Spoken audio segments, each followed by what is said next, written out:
Latest data from the Bureau of Labor Statistics shows the so-called Great Resignation is still happening. 4.5 million workers quit their jobs in March. So with job growth high and the demand for workers, how do businesses attract and keep millennials and Gen Z workers? Joining us this morning to talk more about this is Daniel PullIn with the TCU Neeley School of Business. Daniel, how are we doing? Doing great today. Thank you. So talk about this issue. I go to so many restaurants, and sometimes they have been shut down because they can't employ enough waiters. Sometimes the wait is very long. What is happening here with this?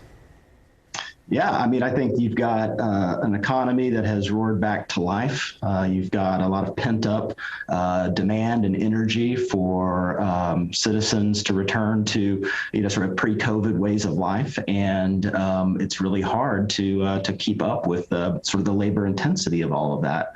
At the same time, even if you go beyond the service industry, you've got a very dramatically changing business landscape with all sorts of new skill requirements and needs, and a lot of employers are having trouble, keeping up with not only the volume of personnel, but the skill sets necessary to drive their enterprise. Yeah. One more question on the service industry. A lot of those jobs are very young people in high school, early college. Are they just not needing jobs? Or are they not going to those jobs?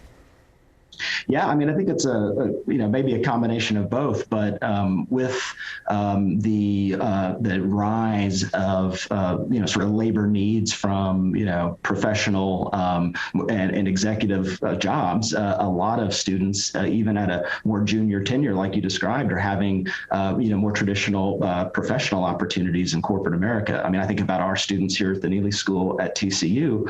Our students are now averaging over 3 internships by the time they graduate. What can employers do to retain the employees they already have? Yeah, well, if you're thinking about millennials and Gen Z employees, really focusing on having an articulated purpose, it really matters. These generations are seeking meaning in their work. Certainly, COVID reset the deck, in the mindset of so many workers about, what's really important. What should I be prioritizing in both my career and life? Why should employers offer lifelong learning or college courses to employees? A lot of different reasons. Well, first of all, we are undeniably in the midst of a digital transformation, and the future of work, it's sometimes called. And for pre-COVID, we were thinking, okay, as we looked 5 and 10 years out, what does the world of work look like? And the reality of it is that someday is really now today. And COVID accelerated everything. And so definitely investing in your personnel to make sure they are reskilled and upskilled so that they can stay relevant and current in these changing times.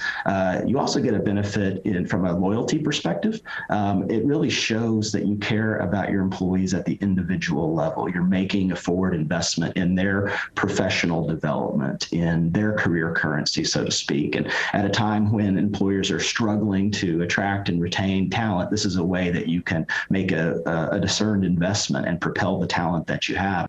Great insight. Thank you, sir. That's Daniel PullIn with the TCU Neeley School of Business. Thank you so much, sir. We appreciate you.